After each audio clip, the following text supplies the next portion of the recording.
بادشاہ ولید کے دور میں جب عراق میں طاعون کی وبا پھیلی تو وہاں کا بادشاہ گھوڑے پر سوار ہو کر جنگل میں نکل گیا، ساتھ میں اپنے کچھ مشیر بھی لے لیے، اور وہ اس بیماری سے اس قدر ڈرا ہوا تھا کہ گھوڑے کی پیٹھ سے نیچے نہیں اترتا تھا، گھوڑے پر ہی کھانا کھاتا تھا، گھوڑے پر ہی سوتا تھا، اور اس کے چاروں طرف ہر وقت سپہ سالار رہتے تھے اس کی خدمت کے لیے۔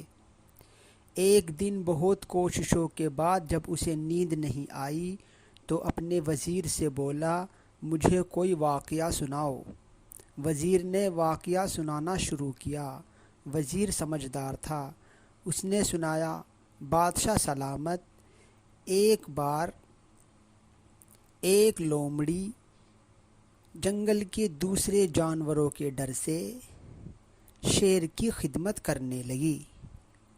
شیر اس کی ہر طرح سے حفاظت کرتا تھا، وہ ہر وقت شیر کے پاس ہی رہتی تھی، جس وجہ سے دوسرے جنگلی آدم خور جانور اس پر ہاتھ نہیں ڈالتے تھے۔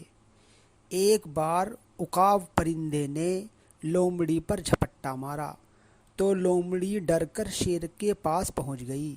شیر نے لومڑی کو اپنی کمر پر بیٹھا لیا، لیکن عقاب پرندہ اوپر سے آیا اور شیر کی پیٹھ سے جھپٹا مار کر لومڑی کو لے اڑا۔ باقی جانور شیر سے بولے، آپ نے تو لومڑی کی حفاظت کی ذمہ داری لی تھی، پھر عقاب پرندہ لومڑی کو کیسے لے گیا؟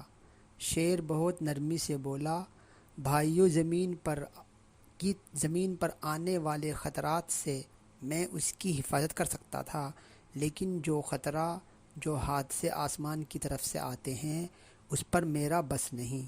اتنا کہہ کر وزیر خاموش ہو گیا۔